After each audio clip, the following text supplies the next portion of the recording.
ये आप जरा 2 मिनट के लिए समझें। क्लस्टर ऑफ आइलैंड्स हैं बेरिंग सी में। बेरिंग सी कनेक्ट करता है अलास्का और साइबेरिया को। अलास्का यूएस के हिस्से को साइबेरिया के रशिया के जो सबसे ठंडा हिस्सा है, जो ईस्टर्न मोस्ट साइड है, उसको कनेक्ट करता है बेरिंग सी बीच में। ठीक, तो इसके बीच में छोटे छोटे आइलैंड्स मुसल्लत पड़े हुए हैं। आइलैंड की जो रिंग्स है, ये क्लस्टर ऑफ आइलैंड जो हैं, ये बेरिंग सी के ज्यादा रिंग की जो साइड है ये बनती है यूएस के साइड, यानी यूएस के लिए रोड बनाना ज्यादा आसान है। अच्छा, इसमें जो सबसे क्लोजेस्ट आइलैंड्स हैं, जो एक साइड पे रशिया की बाउंड्री जहां पे खत्म हो रही है और दूसरी साइड पे अमेरिका की शुरू हो रही है, जो मैंने आपको यही बताया कि लोग समझते हैं कि ये समंदर का रास्ता ज्यादा है अलास्का के बीच में। जो आइलैंड्स को अगर आप देखें तो आइलैंड में जो सबसे करीबी आइलैंड है उसके बीच में डिस्टेंस है 2.4 किलोमीटर का। ठीक, 2.4 किलोमीटर का इन दो आइलैंड्स के बीच में डिस्टेंस है। ये है बिग डायोमीड और स्मॉल डायोमीड। बिग डायोमीड रशिया के पास है, स्मॉल डायोमीड अलास्का के पास आता है, अलास्कन टेरिटरी में यूएस के पास आ गया। इनके बीच में डिस्टेंस सिर्फ कितना है, 2.4 किलोमीटर, यानी नो मैंस लैंड आप समझ लें। जो ये एक मेन टनल बनता है या ब्रिज बनती है, वो बनती है 2.5 मील की, जो कुछ भी नहीं।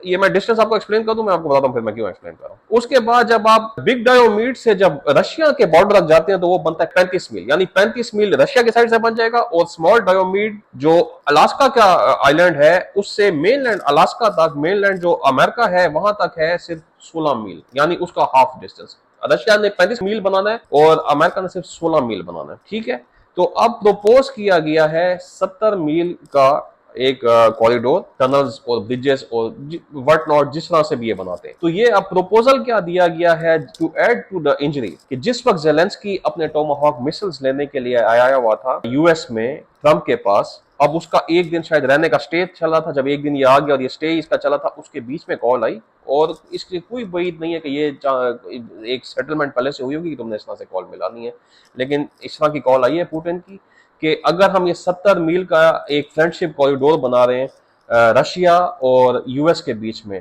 कि देखें या क्या तो हमारी इतनी दुश्मनी थी, और अब हम हमारा जो एक लैंड का बॉर्डर 150 साल से नहीं था, अलास्का आपको देने के बाद भी फाइनली एक लैंड बॉर्डर बना लें और अपनी दोस्ती जो है इस तरह से साइबेरिया को और यूएस को हमेशा के लिए कनेक्ट कर लें। और ये उस वक्त किया जा रहा है जब जेलेंस्की को इन्होंने टोमाहॉक मिसाइल का वादा दिया हुआ।